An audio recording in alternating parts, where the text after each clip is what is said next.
for the last 12 months. I think we're due an anniversary, Ross, aren't we? Indeed. One of the first things we did during lockdown 1. So welcome and thank you very much for making the time to be here. The specialist topic this week is people at the heart of business success. The Hampshire Chamber of Commerce are pleased to partner with the New Forest Business Partnership to deliver this event for you, exploring ways for the business community to work together to attract skills, talent, and investment, how to access that support to develop your team and business for new challenges, how best to support the next generation coming into the workplace. Lots to discuss. A rare, talented panel that we've assembled for you. But before we go into the meat of the conversations, and we do really want it to be a conversation, let's just see a bit of a straw poll on the chat function.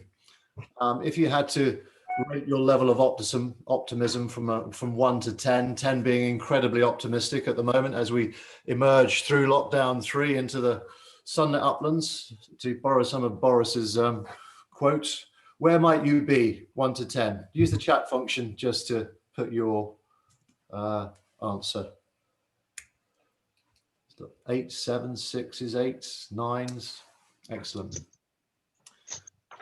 The chat function, we probably may not need it, but if you do need to fire a question in, which we strongly encourage you to do so, then put it on the chat function. We have Bob, our technical host, working behind the scenes, scouring your questions and feeding them into the panel.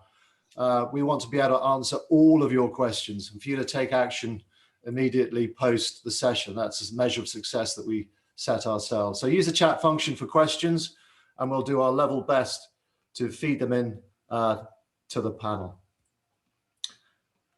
So without further ado, I'm going to introduce you to Ross McNally, CEO, Executive Chair of Hampshire Chamber of Commerce, to formally open this session. Over to you, sir. Thank you so much, Rob. Welcome, everybody. I'm Ross McNally. I'm the CEO, Executive Chair at Hampshire Chamber of Commerce. It's really great to see that we're scoring 8s and 9s in positivity as we start the programme. How we're going to get that to 10 over the next hour and a half is really our challenge jointly. I'm sure we can achieve it. There's no doubt that placing people at the heart of your business is the most important thing to do. And I think we've learned that so much over the past 15 months or so. The fact is that any building of recovery is really down to your people. Of course, your leadership, but it's really your people. Your people are your development, they're your success, and therefore they do need investment, they do need support. And the interesting thing about the pandemic is it has been a force for change.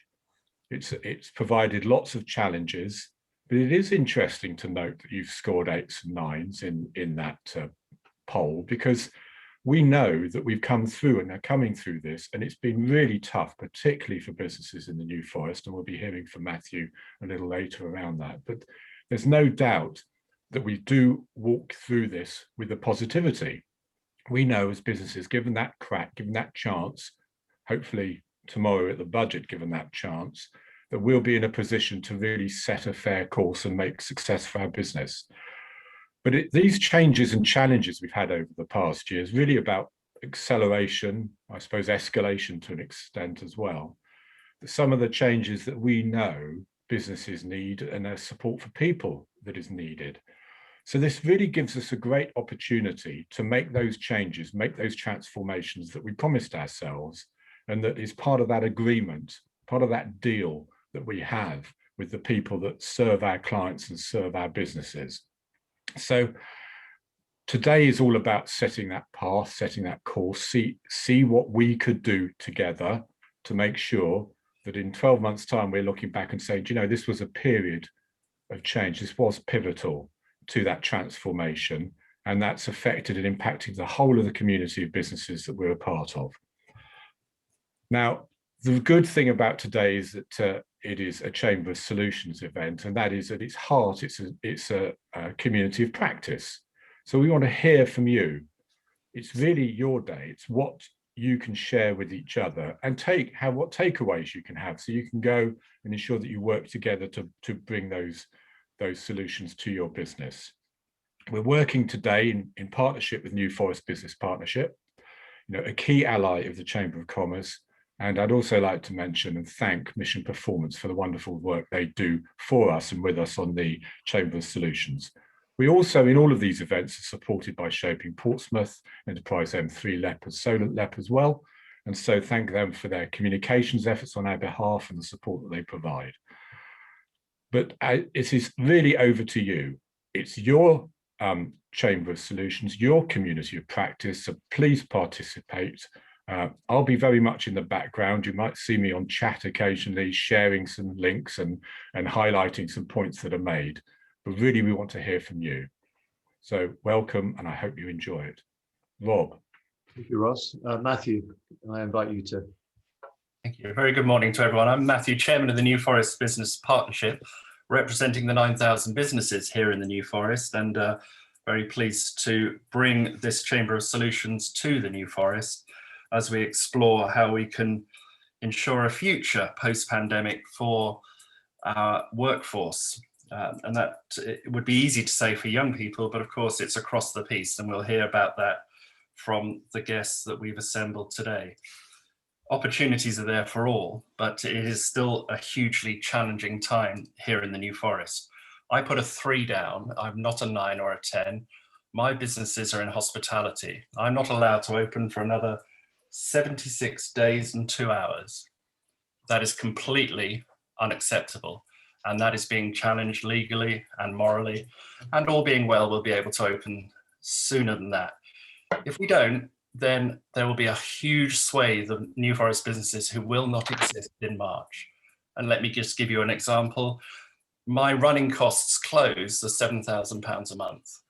I've been getting 1,400 in grants. So add that up over the 11 months we've had to be closed, and hospitality is disproportionately affected. But in terms of today's discussion, what about our staff? Where are we going to find the skilled staff, or indeed the unskilled staff who we could then train through some of the partners on the call today? So I remain very concerned about this sort of lost generation of workforce who are moving on or moving out of hospitality, as well as those who've been on furlough for 11, 12, 13 months, who have told their employers that as soon as they can come back to work, they're going off to work for someone else. And there's a real anxiety amongst hospitality owners at the moment, as well as the fact that the labour market within the New Forest is challenging. It's a very expensive place to live and to work. We generally have very low unemployment, but we've had record unemployment for the New Forest, and that is a challenge too. Some of the partners we've brought together today work closely with us, the colleges, the training providers, and indeed Heidi from View HR, who's on the call, is our resident expert. She joins us on our New Forest Business Support Hour regularly to update us on HR. And they all know that some of the questions that get raised regularly are about apprenticeships. We've had sessions on apprenticeships that we put on where only 2 or 3 businesses turn up. And it's a huge opportunity, apprenticeships, as I'm sure we'll hear from DA Training and Totton College shortly. So how do we help our local businesses? What programs, what initiatives does NFBP need to put in place to help address the skills gap, the talents gap, the workforce needs, the future demands of the New Forest economy, and make all of our partners aware of the opportunities that exist? And so that's why NFBP is focusing in on people and talents this month. This session today, we then have tomorrow's Business Support Hour, which Heidi's hosting. She's got the short straw speaking as the budget happens, but she's not going to be summarizing the budget. She'll be helping us see the way forward post-furlough. But then also our advisory group, which brings together 30 business owners and public authorities, will also be tackling the thorny questions. So I'm really grateful for everyone for joining us today, and I shall be taking note because, as Ross just said, this is a chamber of solutions and we need to find a way out of the pandemic and the way forward for the New Forest economy. So thanks to everyone for joining us. The panel we've brought together, as well as all those who signed in to be with us today. Thank you. Thank you, Matthew. Let's go quickly on meet our panelists.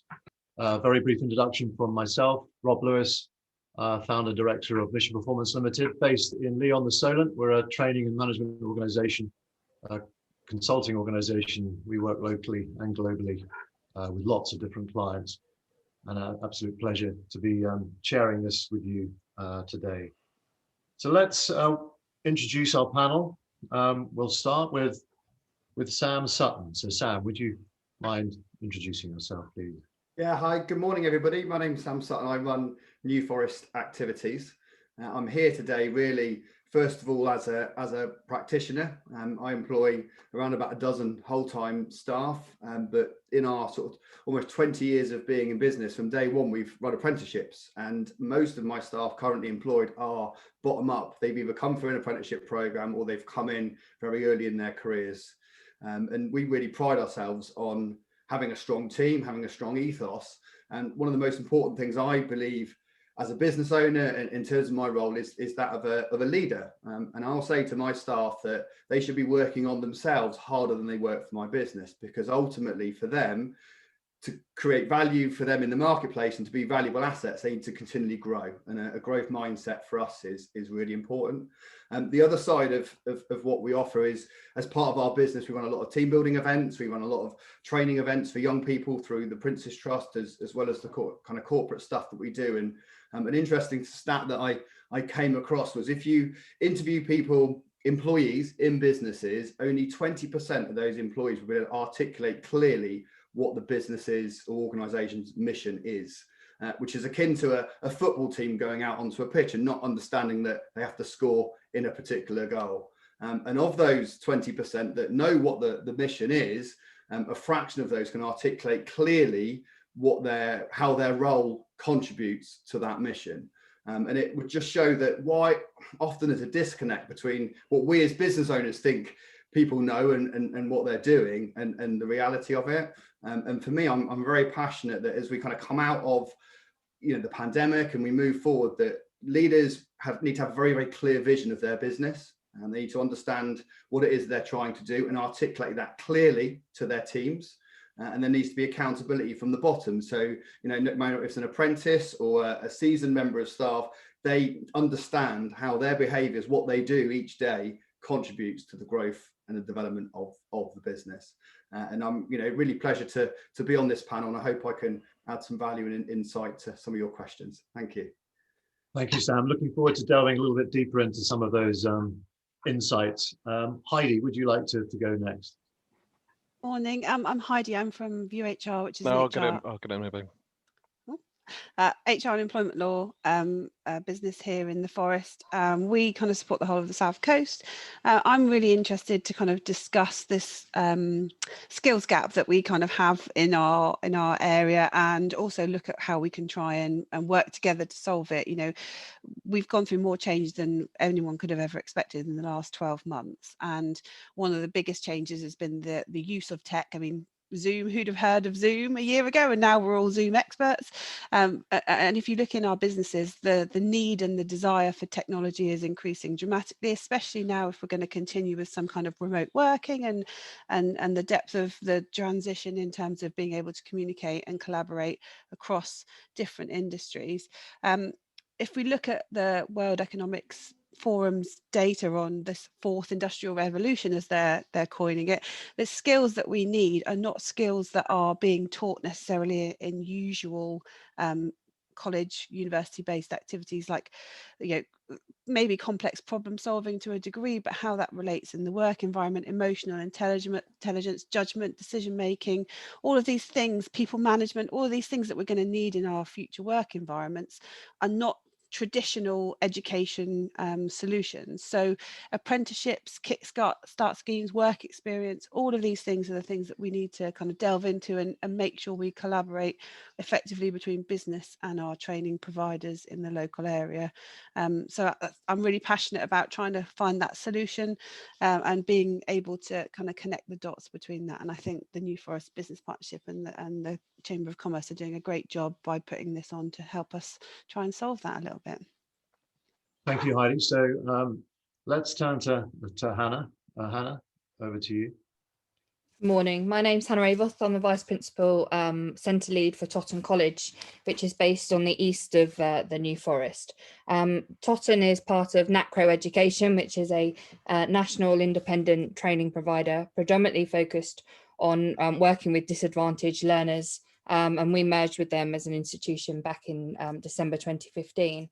We provide a range of education, and I think one of the things that will come out of this discussion today is that actually there's the element of working with our current employees, and there's actually the work to be done with the new generation coming through. So we do work with school leavers in terms of traditional study programme provision, including a specialist unit here at the college working with learners with additional learning needs. We have an adult provision, like many of the colleges around the area, and we also offer an apprenticeship offer combined with a kind of traineeship offer as well. We are a smaller than an average kind of college institution, but very much focused on pastoral support. I think we're moving into this phase of significant education reform. The most recent white paper we'll probably touch on today and try and understand the implications of that on provision, not just for school leavers, but also for those already in employment and looking at this lifelong learning offer. So hopefully we can understand what options there are for us and understand perhaps which of those are best suited to the various roles and responsibilities in organisations and future employee status. Thank you, Hannah. Superb. Gary, would you mind introducing yourself? Yeah, good morning, everyone. I'm Gary, one of the directors from DA Training. We are an independent training provider. What we're looking to bring to today's session is a focus on how we can improve apprenticeship sort of take up in the New Forest. Since 2017-18, apprenticeships has declined in the region quite dramatically. From 2017 to 18, there was 1,230 people on an apprenticeship, and back to last year, it dropped to 950. So that's a massive decrease. And what we're looking to do is try and help support the area by diversifying ourselves and offering new apprenticeships that actually can help grow this area and grow the apprenticeship provision. The signs are looking good this year. The figures for the first quarter, they're up to 280 apprenticeships on programme in the first quarter. So we're seeing an upward trend this year, which is great, which obviously means that businesses are starting to recognise that apprenticeships can be the way forward in regrowing your business. As Matthew quite rightly said, hospitality has been one of the worst industries hit. Over a third of people in the region were in the hospitality sector that have lost their jobs. And it's important we recognise that these people have got skills, and can we help use those transferable skills into different sort of apprenticeship programs or learner journeys. So one of the things we're doing is focusing on different areas, looking at helping businesses proactively come out of this lockdown. So what can we do to support businesses now in preparation for when they can open? And some new schemes that we're running are going really, really well with some fantastic uptake. And it's great to see some of our sort of partners and organisations we work with here today. So obviously there's growing signs that apprenticeships are picking up again in the New Forest area. Thank you, Gary. We've got a number of people on the call as well. So people like Judith Monroe, VP of Brockenhurst College. Welcome, Judith. You're very welcome to introduce yourself and the college if you wish, and your perspective on this before we get into the main discussion. So, what's yours? Good morning, everyone. I'm Judith Monroe. I'm Assistant Principal for Learning Equality. So just echoing what everyone said, we've seen, we have hospitality apprentices, many of whom have been put on a break in learning. I think I was quite positive going forward. There's a number of initiatives. I think Hannah from Totton spoke about the white paper. There's also the lifetime skills guarantee, the boot camps. I know we do a lot of work with the unemployed at our base in Southampton. We also run study programs. We found a huge increase in our 16 to 18-year-olds, I think because they're looking at what's available. Gary is talking about apprenticeship numbers going down. We've seen that too. So there's a number of things in place that make it quite exciting. What would be really crucial for us is to know how we can support you as employers. You know, what are the skills? Heidi spoke about, you know, digital training, that kind of thing. What are we? There's things we do, but equally are there things we need to do to support our local community. Great, thank you, Judith.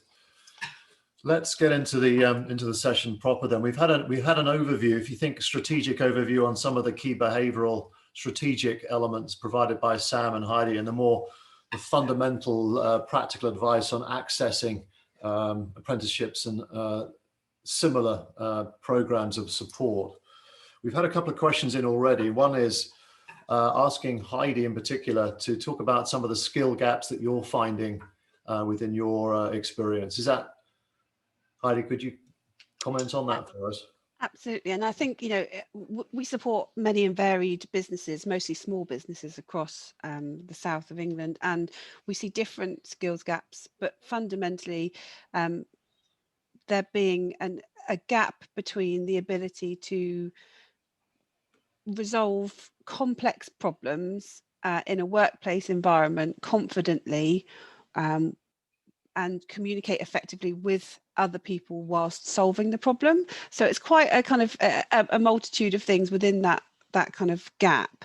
And if we think about what we're going to need moving forward and how we're going to work more remotely and more collaboration is going to be very disparate and very different, having the ability to communicate well, being able to understand how other people are operating, so kind of emotional intelligence, coordinating with others, and then that complex problem solving skill in itself. I think whilst we may have some of that, we may need to develop that further, especially for the smaller organisations that maybe don't have new employees or don't have funding for training as it stands currently. I've posted in the chat the details of the World Economic Forum data that I was looking at in terms of this fourth industrial revolution and what the skills gaps are that they're listing there. So those are the kind of things that I'm seeing practically, but obviously if we're looking at Matthew's statement about hospitality, we've got real kind of customer service type front of house type skills that are being lost through this process as well. So dealing with people effectively and quick problem solving on your feet in front of a customer is also quite a niche skill that being confident and having that emotional intelligence can resolve as well. Thank you, Heidi. Andy, I know you asked that question, Andy Morritt. If you wanted to address and respond, please go ahead. Most of the 10 were. Have you had any insight into sort of the hard technical skills that businesses are crying out for? Is that something that you come across? You know, specific technical skills that people need, the businesses lack?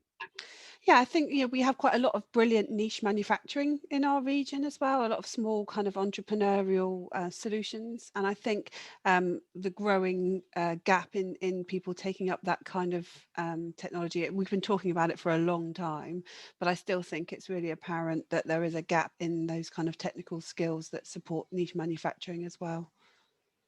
And Andy, I just noticed you mentioned, do I mean kind of supervisors? I actually don't. I mean, every individual contributor is going to have more of that kind of emotional capability and problem solving capability, because they are going to be working more independently and more remotely moving forward, potentially. You know, I'm not saying in every environment, but there will be more of that than ever before. So I'm not just talking about supervisors and managers. Okay. So Hannah, if I may come to you as an employer working on the South Coast, relatively small, I want to be able to provide genuine career opportunities for young people in my business. What are my options and how do I access them? I'll start with you first, Hannah. Then we'll... Thank you. I think it comes down to that priority, isn't it? Who are we talking about? Are we talking about those that are just leaving school, or are we talking about those that are already employed? I think that one thing the white paper absolutely commits to, and it kind of pulls together a lot of the reforms that are going on, is about this investment and improving the relationship between employers and FE providers. So really making sure that, you know, the skills that are being offered and the technical qualification reform that's coming are actually matched very closely to the local priorities. And I think the Chamber of Commerce is going to be a fundamental role in that white paper. I mean, there's 5 elements to the white paper. One about putting employers at the heart of it, one about investment in technical qualifications and really looking at alternatives to that traditional university route for school leavers, really looking at making sure that the commitment to training and development doesn't just happen when you leave school or college, but actually anybody at any point in their career, in any role that they're in, is able to access these training opportunities. We know that we're going to see a reform in the funding. It's quite complex at the moment as to whether we access an apprenticeship, a traineeship, an AEB pot, an advanced learner loan. So hopefully the reform will bring that together and make it much simpler for people to access funding for their organisations and for their staff to gain those skills and knowledge and behaviours that we know are fundamental to successful performance within the workplace. And we also know that there's a big push within this white paper to make use of the skills and knowledge that's already existing in the workplaces and bring that back into the education setting. So having the experts, the subject sector knowledge being shared to upskill staff and teaching staff and delivery staff that are working in these education settings, but also bringing some of that technical expertise in to deliver key units and elements of it. I think the biggest thing, I mean, I recognise obviously the skills that Heidi's talking about. One of the things that's been fundamental to a study programme course for learners who are 16 to 18 is work experience and meaningful work experience. And it is those elements of seeing what the real world is like. And we can talk very clearly from an academic perspective and we can give scenarios, but I don't think anything replaces seeing that. So there is stuff that employers can do now by coordinating with any of the local colleges to provide those work placement opportunities, to give those learners real life experiences for 1 week, 2 weeks. One of the major pushes through the technical reform is the introduction of T-levels, and there's a very significant industry placement across that 2-year period. And that technical qualification is saying that actually A-levels aren't the only option. You know, we've got these really valuable courses, but what they're gaining through that large industrial placement is the opportunity to develop those softer skills, those problem solving skills, as well as really understand the technical requirements of the roles that they're working with. So there is some work to do. Some of these are very much long-term solutions, you know, we're talking 2024, 2025, but actually there are some here and now quick fixes through things like the Kickstart programme.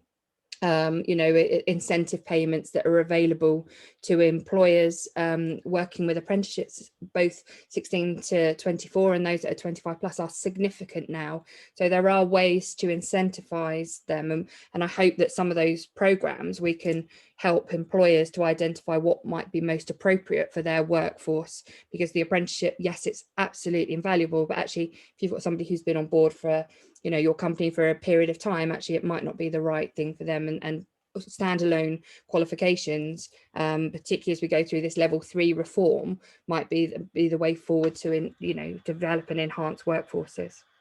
That's fine. It's very clear, Hannah. Let's pick up on a number of those things. I know, Matthew, you've got experience of the Kickstarter scheme. This is something that's up and running or about to get up and running right now. So interested to hear your perspective on that, Matthew. Just a quick update on it, and I'm not being particularly pedantic, but it's not the Kickstarter scheme, because that's a different thing that was about grants. But the Kickstart scheme has had a good response, and Hampshire Chamber are working with our New Forest partners.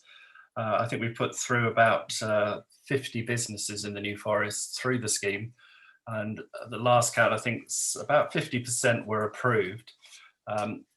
Certainly for my business, I've received 2 for my hotel and 1 for my yacht sailing business Kickstart scheme. It took a very long time from applying in September till January, but since then things have moved really fast. Indeed, DWP are even emailing me to check that everything's going okay, which is quite extraordinary. So we've already interviewed one for each business, so things are beginning to happen, but people shouldn't be too put off by the process. Just a couple of clarifications. You can't go out and find these people. You know, they have to come to you from the DWP work coaches. You need to make sure that the job placement summary you did is accurate. I would suggest you share it again with any applicants, because in my experience, the DWP work coach didn't give the job placement summary to the people they recommended to you. So the people came to interview not knowing what the job was about, which was a little bit of a glitch. But no, it should be that we managed to get this program up and running. Of course, for hospitality, I put a deadline. They were going to start on the 1st of April. They can't start with me till mid-May. So that's not particularly a problem, but it could be in that if I offer the person who came yesterday for interview, you know, she was very good, so I've offered her the job, but I can't start her for another 76 days and 1 hour. So I could lose her for that. So Kickstart Scheme, it's taken its time, but thanks to Coral, particularly at Hampshire Chamber and the other team there, you know, it's all coming through, but it's a sort of case of stick with it and don't give up, because it's a great scheme. You know, £1,500 for support and training, full pay, you know, of their pay for 6 months. It's a great scheme and should help get some of these 18 to 24-year-olds who are currently unemployed back into employment. Well, thank you, Matthew. How does that, I'm going to come to you, Gary. How does that work with the apprenticeship? What's the difference? How can they be used together, or can they? I think they're certainly a very good feeder for employers. I don't like to use the word try before you buy, but it's a good way to understand that these people have got the ethics and the behavioural skills to work in your business. We as a company are looking to take on a Kickstarter, and the progression opportunities for them are that they will move on to a full-term apprenticeship and then progress through the business. So ultimately, I see it as a very good starting point in giving people potentially an opportunity that might not have come your way previously. Yeah.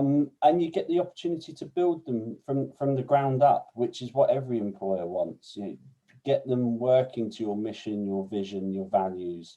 Working, sometimes taking on pre-existing staff can bring their own problems or issues. So you really get the opportunity to mold these people. And yeah, as a feed in for apprenticeships, it's a great opportunity, really is. So as we stand as an employer looking at taking somebody on this Kickstart scheme, we should be looking at it as a progression, planning their career with apprenticeship as perhaps one of those stages that follows. What other options and resources have we got available to Judith? If we came to you, for example, how could you help us to help this our Kickstarters have a much better start in their careers? I think it was interesting what Hyde had to say, because you're talking about the softer skills. So there's qualifications, and then there's the softer skills our local employers want. So we, alongside our 16 to 18 provision, for example, we have a system of student success which talks about things like, it's called VESPA.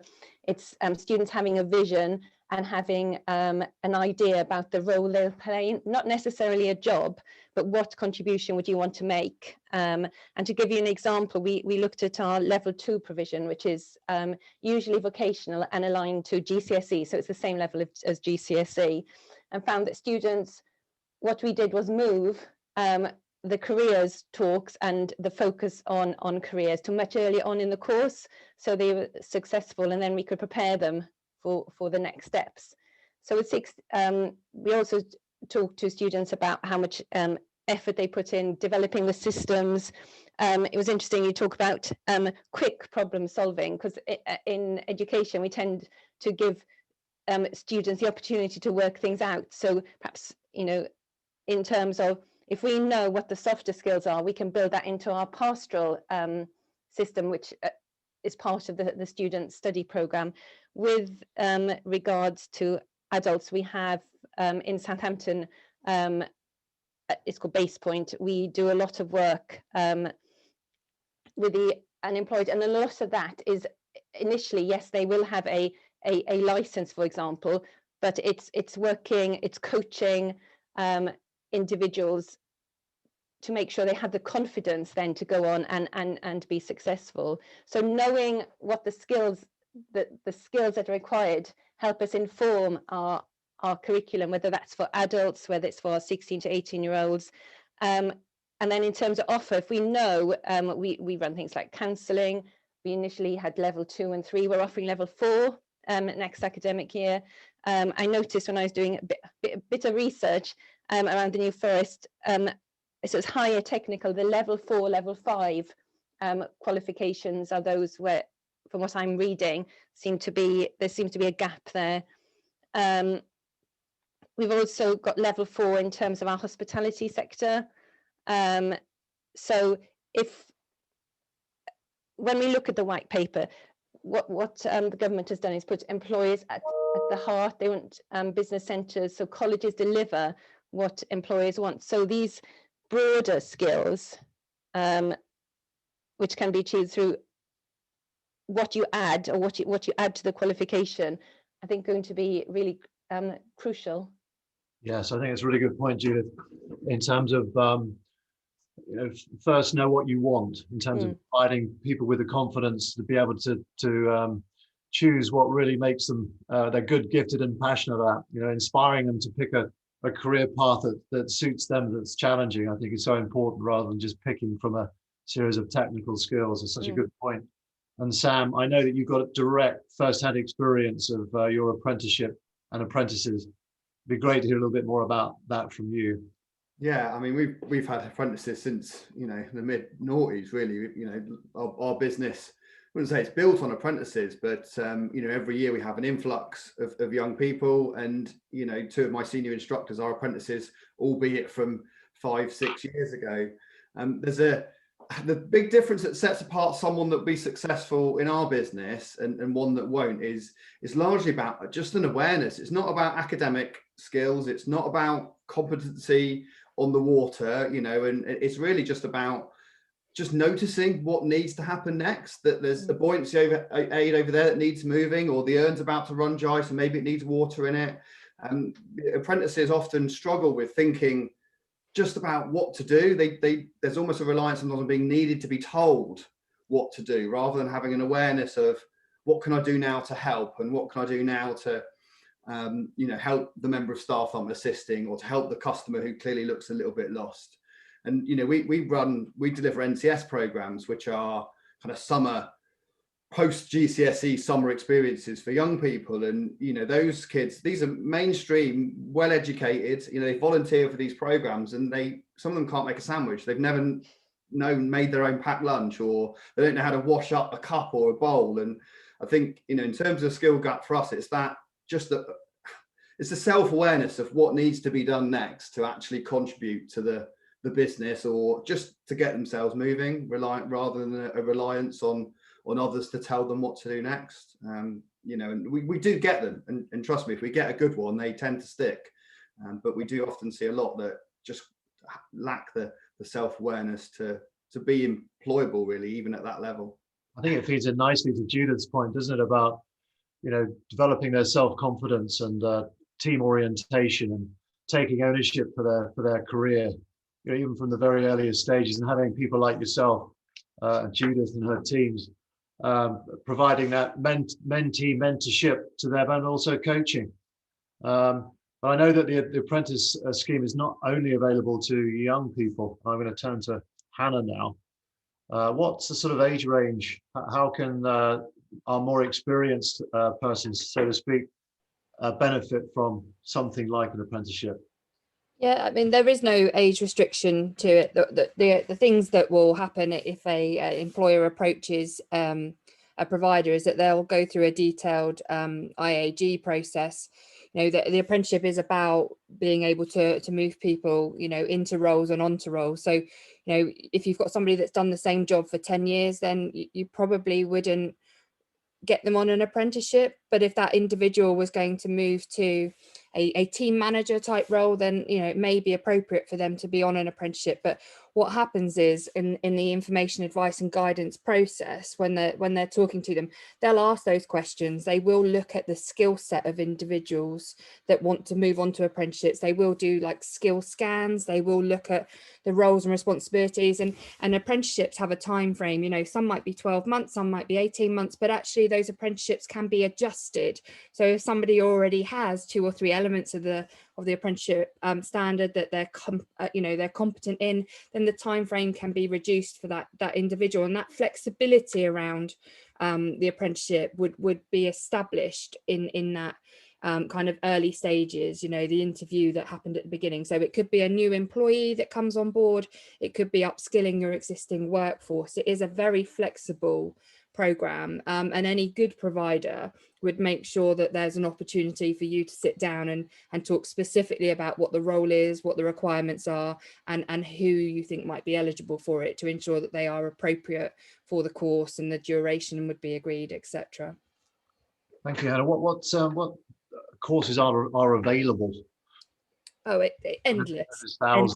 Yeah, I mean, in terms of the huge amount of work that's gone into the apprenticeship standard. So historically, it's been a framework. But one of the things that they've worked on with the Institute of Apprenticeships is around these employer-led standards. So, you know, they are very diverse, and, you know, individual employers have worked and taken what's relevant to them. I mean, think about some of the stuff that we offer at Totten. You know, it can be things like a business administrator at level 3.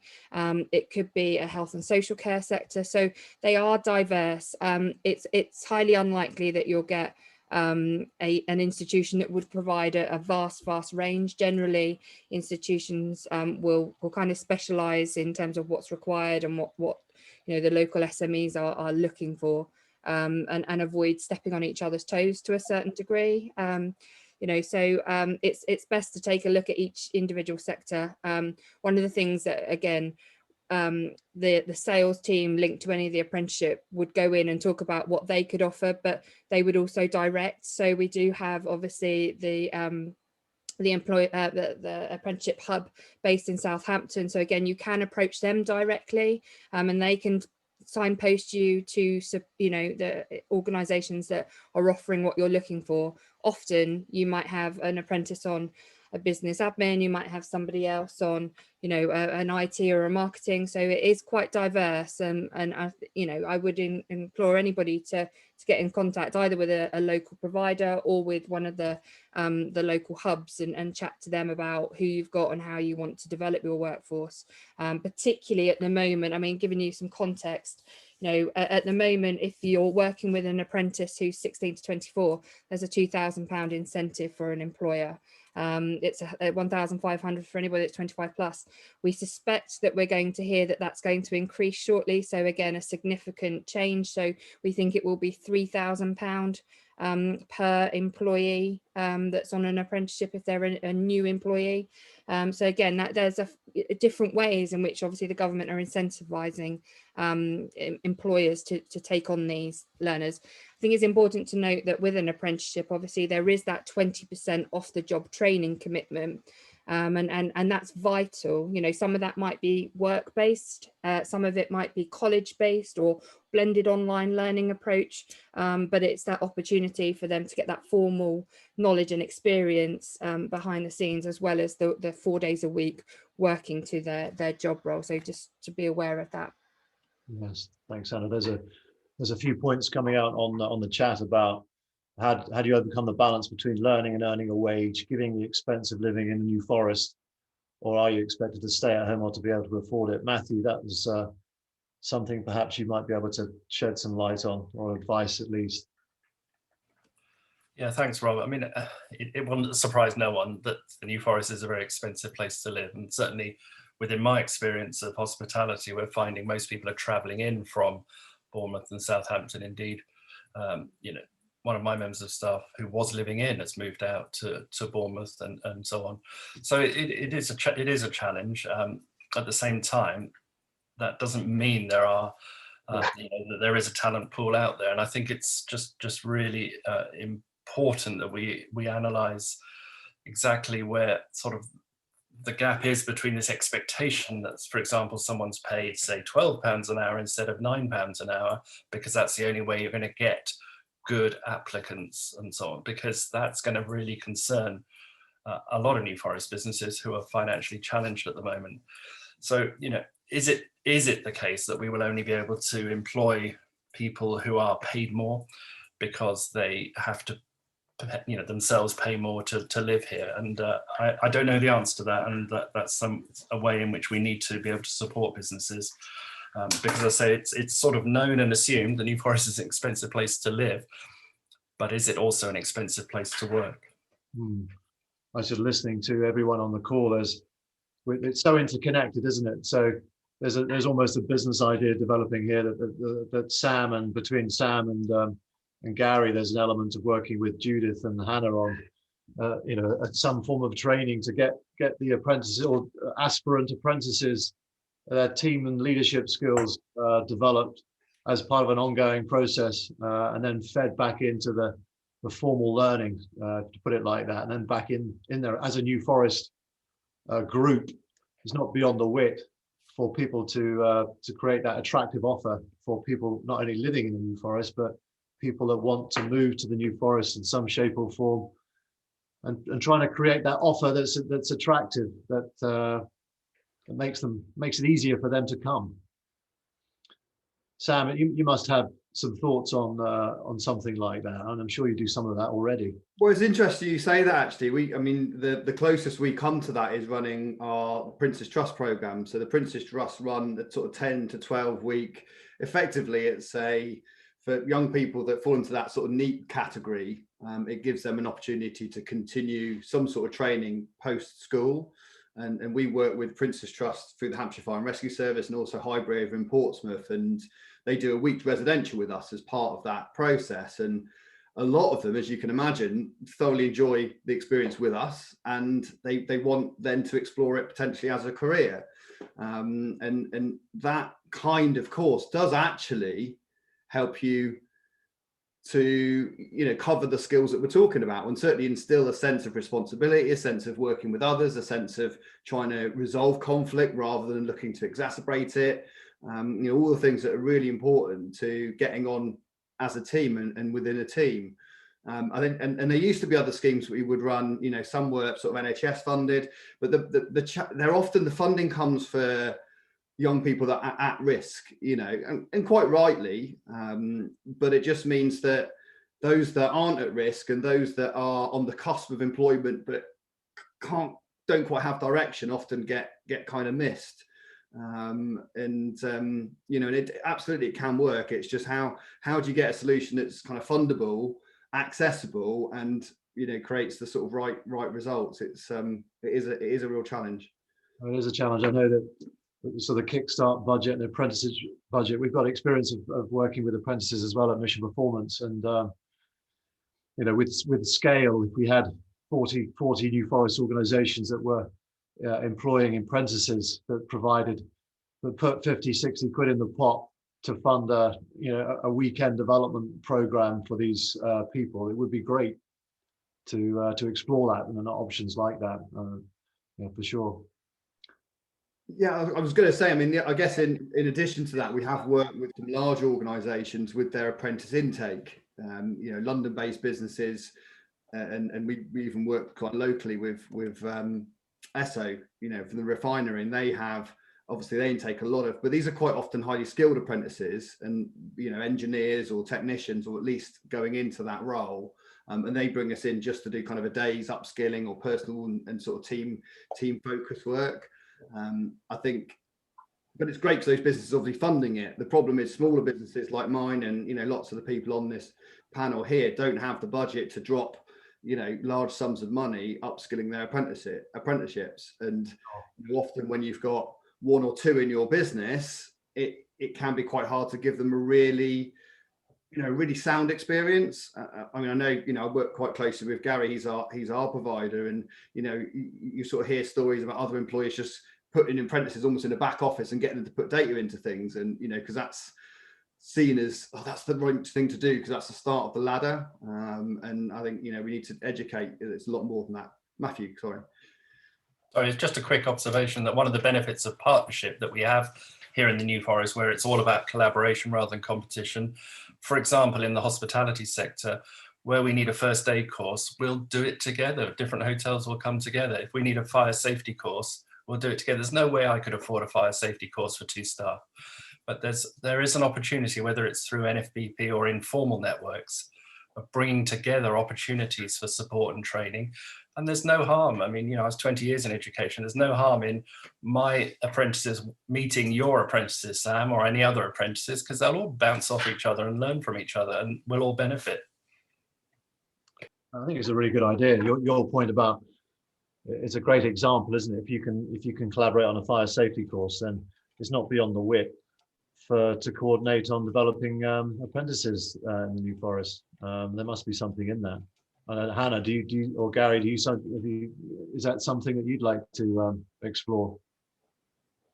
Absolutely. Collaborations is the way forward. We've taken a model with the new apprenticeship program that we've mirrored from working with another partner on the project. So we now run a content producer apprenticeship that, for us as a training provider, we do it as a cohort now rather than as an individual. So previously we've worked with apprentices one-on-one or one-on-two, but this one we're running as a collaboration with a leading marketing provider.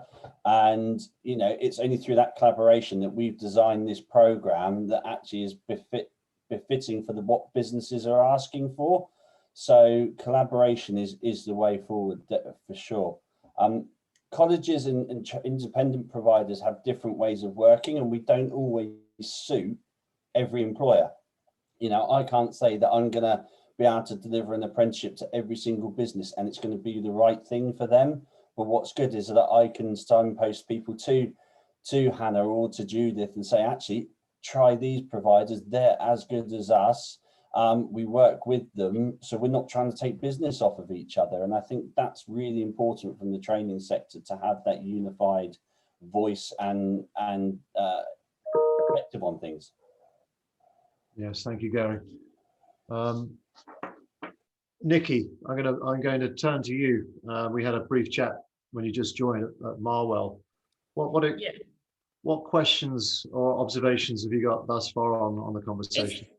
Yeah, I mean, I'm finding it really interesting, obviously, because there's 2 sides to the zoo. I don't know if everybody knows. There's obviously the tourist attraction side with the public, but the kind of area I run is more the hospitality side of it, the event side of it, which, similar to Matthew, has currently been on hold for a while. But, I employ within my department a range of permanent to seasonal staff, and for me, the last, even pre-COVID, I was finding it harder to recruit. There was a limited uptake, and then those that we were recruiting, we, as the others have discussed, there's very much a lack of kind of awareness skills, I guess they're life skills, really. We work with Winchester University currently, but potentially looking to expand to other colleges. We offer work experience, and we do an internship with them as well, under a kind of events umbrella. And again, it's interesting in taking on younger people, to help them further their career is something that we run that for, but again, it's very challenging in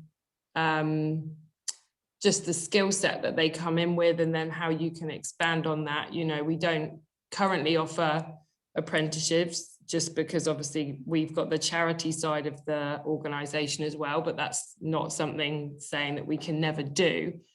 So from my point of view, it's really interesting hearing, you know, the kind of, I guess, the struggles that we all face as both businesses and charities, and offering those kind of different experiences to younger people, what they kind of need, you know, as an employer, what I kind of expect people to have against what skills they come in with, and then how you know, collaborate on, you know, making sure it works, if you like. So yeah, so it's interesting conversation.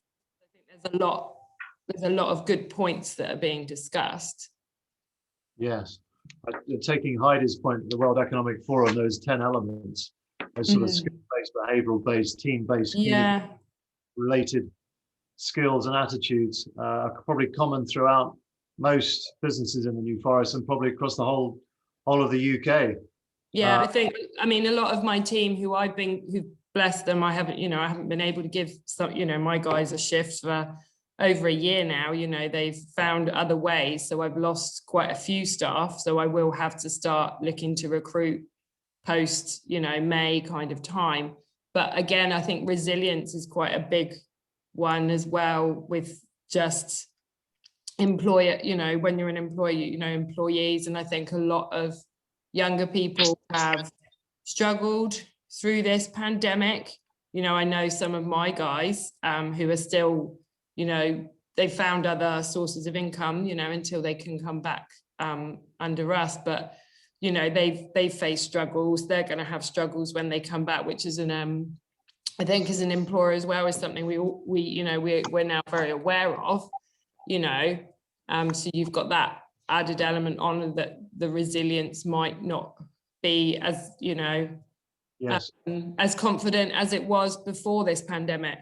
Yes. And that itself, I think, will also create, you know, other issues, you know, going forward. Sandy, in your role as a school governor, you must have a perspective on this. Yeah, I mean, everything that's been said has been discussed and is being discussed at schools. And Hannah will know because, and obviously Judith will know from their links with some of the schools in our area and the feeder students that come in. But that white paper, because I'm a careers link governor, so I'm specifically responsible for careers advice. We are trying to make sure that the schools have strategies, because they've identified some of these gaps as well. The skills gaps, but the engagement and the dialogue between employers and education institutions is critical, so that they know what the current skills required are, not what historically are required. And that's the key thing, because as businesses evolve, that must be communicated to education. Yes. Because the curriculum is only set in engagement, but then the DOE, Department of Education, they then say, well, this is what we want you to do. So there has to be that ongoing conversation between everybody. And when it comes to apprenticeships and people like Heidi, who then advise on the HR side of it, well, when you come up with apprenticeship courses, and it's no surprise that yesterday's news that apprenticeship levy simply hasn't worked, is we need to understand what is actually required of that apprentice. The apprentice needs to know. And it's a comment I put earlier on, only by this collaboration and communication will you understand what the skills gaps actually are. So Judith, what's your experience with that, with Sandy's point? I think it's really important that we all work together. One of the key, I think Nikki was talking about, you know, people coming back from the pandemic, whether it's a 16 to 18-year-old or an adult student. We've got to think about how we get them confident to come back. How do we? We're having our students back, like many, on the 8th of March, and already people are used to working from home. They're used to studying from home. So coming out and interacting, with lockdown, people don't go out. I know I've got a husband who works at home, used to travel to Guildford, and that interaction, I think we'll have quite a bit of work to do. with engaging in people again, all that emotional intelligence, because when you mix with people face to face, it's a very different approach to online. So getting people back into, we've all been conditioned now. I'm a psychologist, so my subject's psychology. So you see, even if you see on TV people close together, you kind of go, oh! So the habits that we've developed as a result of lockdown you've got the qualifications, but also you've got how do we take people along, which is why I think the white papers focus so much on working with employers and not what's worked in the past, but if we can share with our students around our curriculum and our intent, our careers focused curriculum, they understand what the end point is. Because I think when you're having to, apprenticeships are a lot more attractive now than they used to be, because you don't pay £9,000 per year to get a degree, for example. So the more we can share about what's available, why we're doing this, why, whether it's a qualification or the softer skills, I think that it's really exciting to hear from local employers thinking, what is it that's coming up? Because that helps us think about what kind of courses should we put on? How do we support learners? Sorry, talking too much. No, Julia, that's brilliant. And Ron, can I just add, please, to that? I think the two things that have happened is what we've got to understand is the students themselves, confidence, health and well-being, because they have been affected, and we need to build that resilience back up. The other thing, to Judith's last point, is that kind of thinking has made them think about whether there's a lack of jobs out there, so they might as well go to university. Because that's happened in the last 12 months. There's been a complete turnaround, whereas they didn't want to commit to £9,000 or whatever the cost of going to university was. Now they're thinking, well, there's no jobs out there, so I might as well go to university. So we need to refocus and address some of the concerns, thoughts and ideas. And this is all to do with the uncertainties they themselves are experiencing. Yes, that's a really good point, Sandy. Ross. Indeed, the issue I put into the chat, there's a key issue that government, and when we say government, we mean the budget tomorrow, but it goes beyond that. It's actually what they are going to be doing for the next 3 years. They came into power with an ambition for global Britain, and we can all support that, and we all want to see that achieve its goals. The pandemic has not thrown them off course. What it has done is it has interrupted a direction of travel, which as businesses we could see to support it. But there is a big issue coming up tomorrow, and that is around tax for businesses and how that will impact, what decisions are made around that. Because really businesses want to reinvest in their own business. That's fundamental to it, and so that's a key part. Second is skills. As I said, I put it into the message, and I think as Sandeep has said, that confidence from your employees, that's what's going to take you forward as a business. And if people are feeling a lack of confidence, one, about the status of the business, and two, just because they've had a very stop-start experience over the past 12 months, they're going to be thrown off kilter and off course. And that needs to be addressed tomorrow. There needs to be a degree of certainty.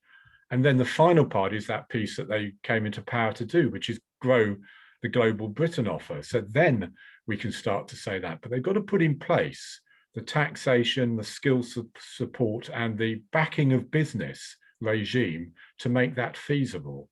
And all of that means, as has been said, the support from businesses, the voice of businesses at the heart of the FE white paper ambitions, all of that is absolutely, they've just got to steady it down and make sure they deliver against that. And if they achieve just those objectives in the next few years, and allow businesses to thrive and allow businesses to succeed, then everything else will start to come good.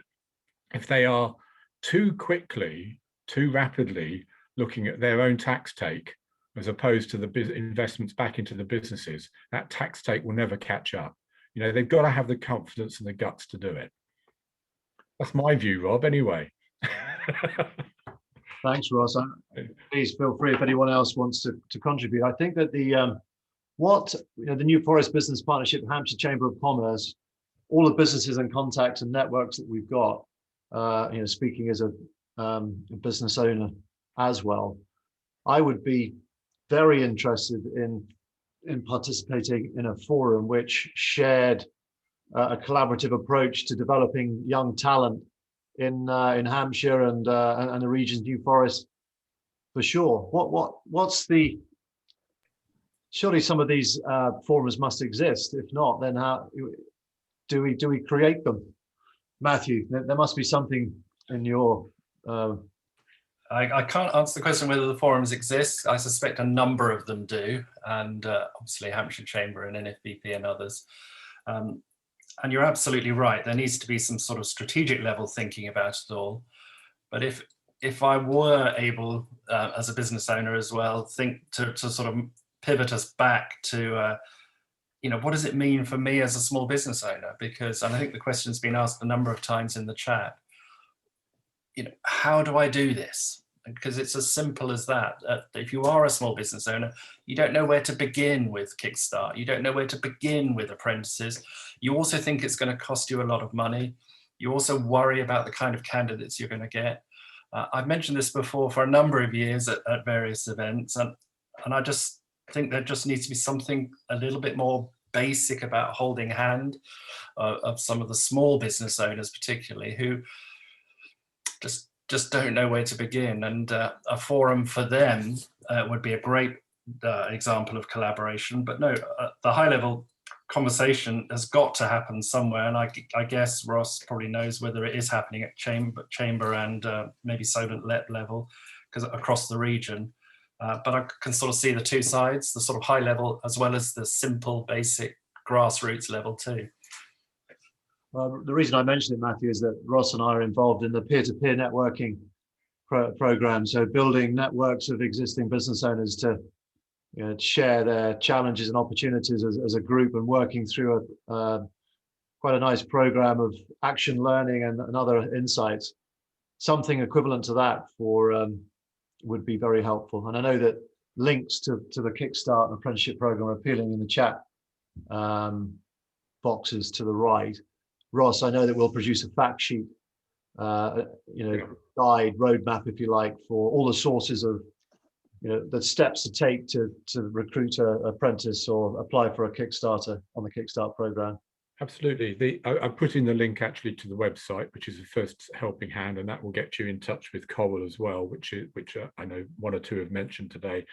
But absolutely, we will, after this event, we will put a lot of which is already in there, some links through to the key issues. The point Matthew makes really interesting, because I mean, there used to be a situation where there were far more sort of apprenticeship advisors out there. People were employed to go and knock on the doors and help people. And I know that the colleges are doing a brilliant job in apprenticeship delivery and engagement. But businesses sometimes just want to sort of a one-stop shop understanding of how all of these pieces join together. So I think you're right, Rob. Maybe there's something we could do working with Matthew and others to say, is there a kind of peer group that we could bring together where people just help each other along this path? Yes. Matthew. Oh, it's just a question. The Solent Apprenticeships Hub, what is that? We've just lost our New Forest person in Leon, who's gone off to work at a college, I think. But I've sort of heard of it, but I've heard of very little engagement from it. But is that not a forum that should be doing much of what Ross has just described? Yes. Absolutely. If you want me to step in there, I think Hannah's obviously part of the Solent Apprenticeship Hub, and I think Judith, a Brock part of the Apprenticeship Hub sort of referral partners. Can't answer that one. Okay. Okay, so the Solent Apprenticeship Hub, it's run by the Solent LEP or funded through the Solent LEP, and they've just extended it up to the EM3 LEP as well. So it really covers the whole of Hampshire, and it is the one for new businesses and local businesses that they can go and get completely unbiased information from. The issue that they've got is there's only 3 or 4 advisors potentially covering the whole region, and obviously Leon's left, and I think Sarah's taken over that area now, as well as all the other bits that she does. But there is people out there, but it's just how the information with how to get in contact with them is given out. Obviously, if you guys in the New Forest haven't heard too much about it, that's something I can pass on to Jodie, who heads it up, and sort of say, actually, there's a pool of businesses out there that someone needs to be proactively targeting. And I'll drop Jodie an email or a phone call this afternoon and ask her to pick that up. That's great, Gary. If you can put any information in the chat, that would be great. Put a link. I have put a link to the Solent Apprenticeship Hub within there. And they are working in the New Forest through their Levy Apprenticeship Transfer Scheme. We actually work with them, with Sam at the New Forest Activities, and the Levy transfer that's involved there has funded quite a few of his apprentices as well. So it is working in the New Forest. It perhaps just needs to be ramped up a little bit and put out there a little bit more. Okay. Pam, I know that you've got some points to make, waiting patiently.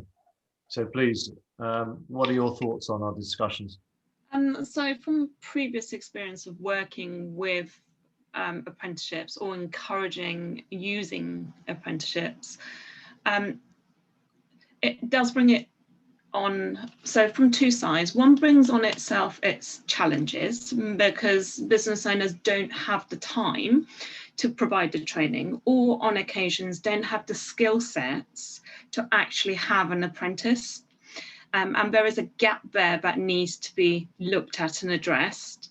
A lot of the large organisations, the same as the smaller businesses, really don't like the process or don't know a huge amount about it because of the time it takes.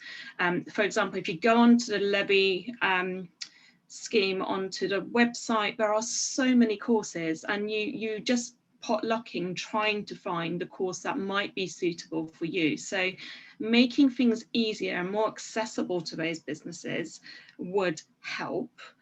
In terms of within this group, my biggest thing about having an apprentice and using it from a retention point of view, which a lot of businesses do, they use it as retention.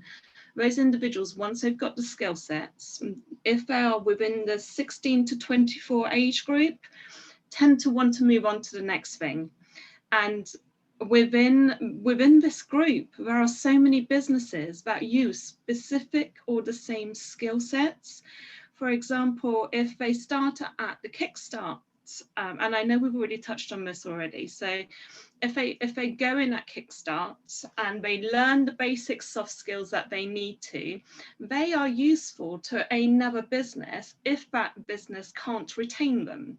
And it's about understanding within this group what skill sets and what would be really useful, and then collaborating with each other to go, well, actually, if they start and they do retail and they do customer service, those skill sets would work really well for me, and they could do their second year, so their level 2 or level 3 with agreement with my business, which means I know I've got an individual coming on board the following year, which I can plan for, but also I know the skill sets that they've achieved and learnt as a result of working with one of the businesses that you know how they work.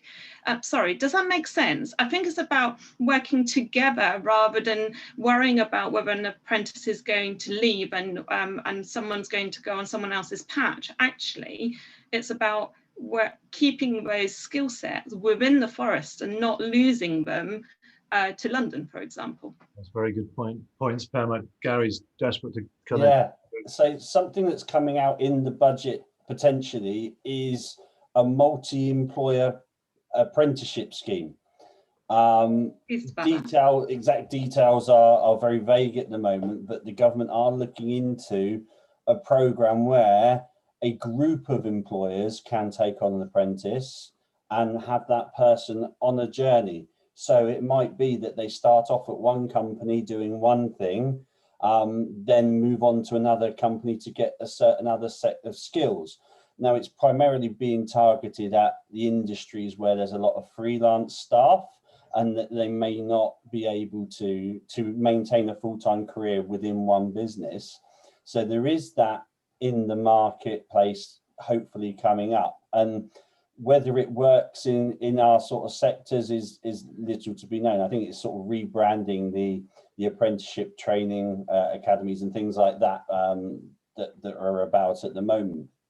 But there is certainly something that looks in place, but also apprenticeships should be a journey. And at that initial IAG stage, you shouldn't just be talking about the 1-year apprenticeship they're on. You should be looking at mapping that young person or older person's career for the next 5-10 years.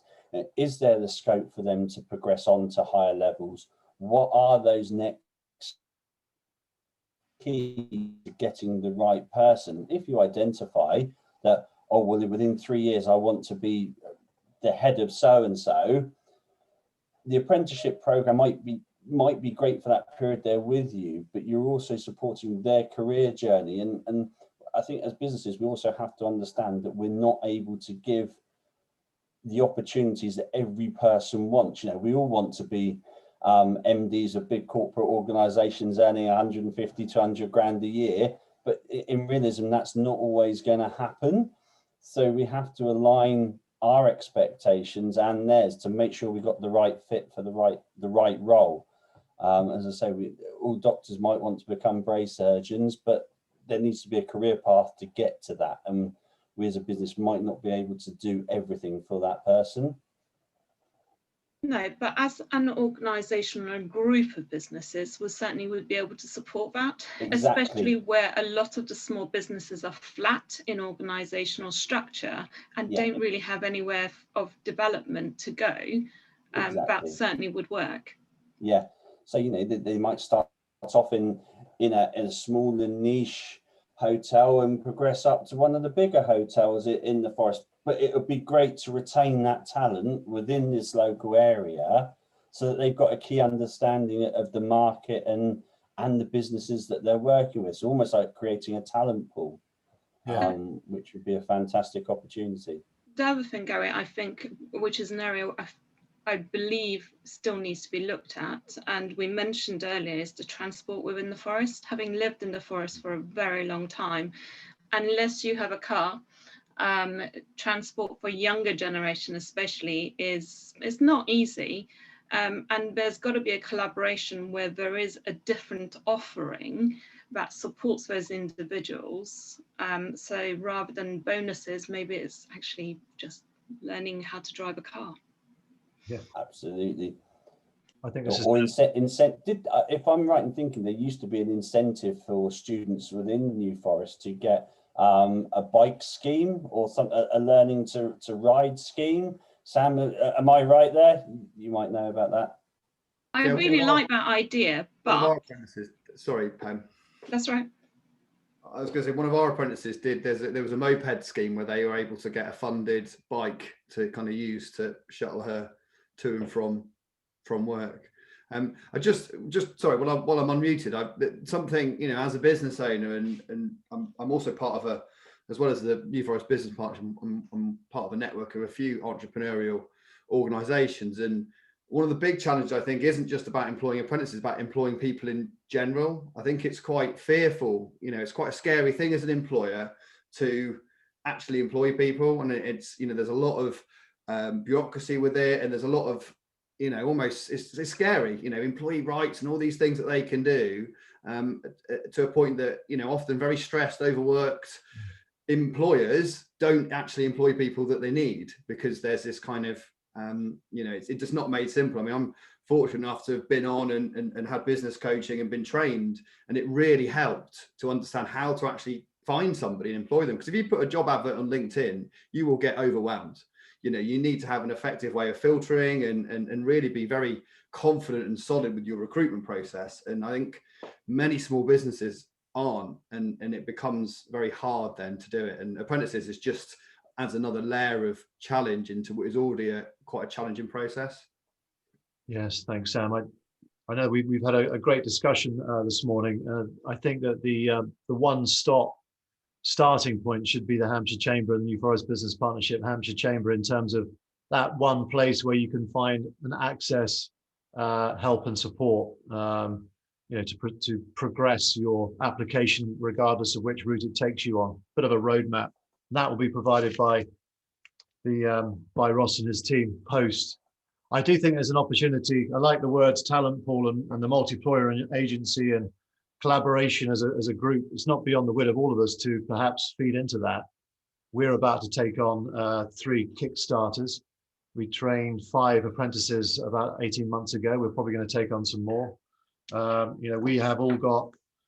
We've got the capability to be able to train some of those as a part of that group, that collaborative group.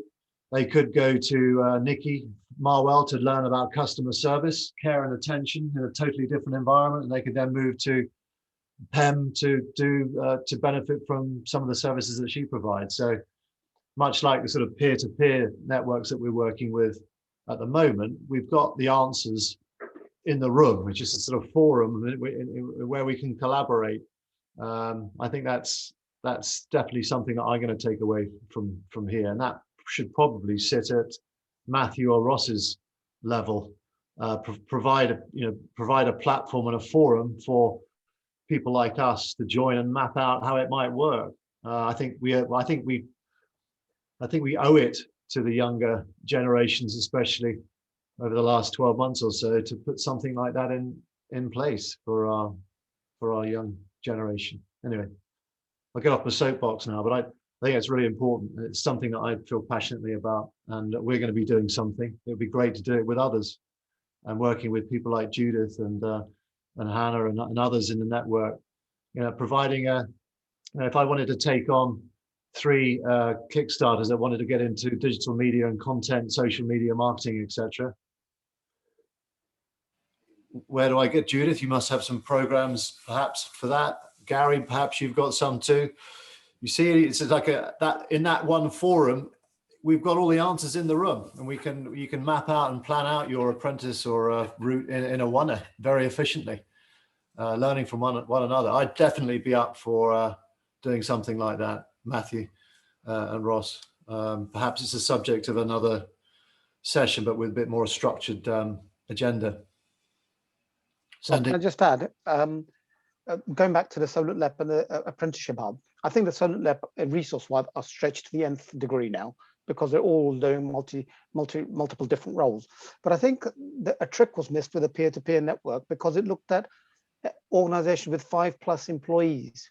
Okay, it ignored the smaller micro businesses, which is the majority of the New Forest, and of course places like Southampton, where 9/10 of the businesses are micro businesses.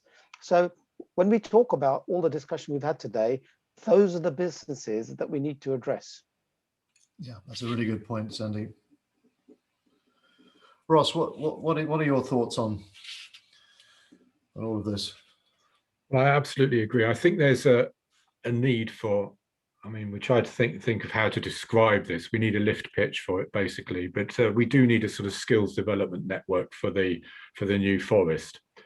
I don't want to create another Quanglet. I think that would be too much for too soon. But Matthew, I think, is a perfect vehicle, is the New Forest Business Partnership, to carry that, and for the Chamber of Commerce to be the wiring and the resource to make it happen. It's just a case of, and it really could be a forerunner for other things. You share particular issues, particular needs, and the converse of that is that you actually have particular opportunities and benefits for solutions. You just have to turn those challenges into the half full as opposed to the half empty approach. I'm quite convinced that from the conversation I've heard, and I've been taking a lot of notes myself, that there's something that we can do together. And I think Matthew and I should, with Rob, I think, have that first conversation to see where that goes. We don't want to make it a problem for the businesses. We want to provide instant access to solutions. We don't want to reinvent anything like the Solent Apprenticeship Hub that already exists. We want to resource it so it can deliver better in the New Forest, and so it goes on. But it does need a coming together, and it does need to have some clear goals and objectives. So that's a good takeaway, Rob. And I think your soapbox has worked perfectly as far as I'm concerned. So happy to deliver against that. Okay. Well, I'll leave that with you two then, to maybe perhaps set a date to where we can reconvene, and everyone on this call come back and plan what that sort of ecosystem looks like for the forest. Yeah. The measure of success is that you don't need anything else. You've got a roadmap. This is how you access X, Y, and Z, and you can be part of something bigger than yourself by perhaps having a couple of days with Sam, at initial stages, and then we can build it from there. But I think it's crying out for that. We've been struggling as a business to try and turn our sort of ground floor into a venue where we can teach coaching and communication skills for young people. That's still on the cards, but if there was something that we could do with a wider community, and we may have a business sponsor for that. We could attract sponsorship from some of the larger organizations, perhaps, to be able to provide us with the funding that you were talking about, Sam, or at least fund part of it to make it a reality rather than just a pipe dream. So let's take that off to another meeting and really try and make some ground on it. But I'm assuming that everyone on this call would be keen to be part of that and to get that going. Great. Okay, we had lots of questions before the session. I think we've gone through the vast majority of them as I read them on the left-hand side of my screen. But if there's a question that we haven't answered for anyone on the call, then now's your opportunity to ask the panel with about 10 minutes or so left. Matthew. Yeah, just a question about apprenticeships for the colleagues on there. There's various things, and I think it's possibly a DA training post I read about opportunities that are about to happen, and a slight worry that you shouldn't really do anything right now, but wait a month and you'll get more money. As a very crude summary of, I think, one of your posts. But is the apprentice world about to get £1,000 more lucrative if you wait a bit?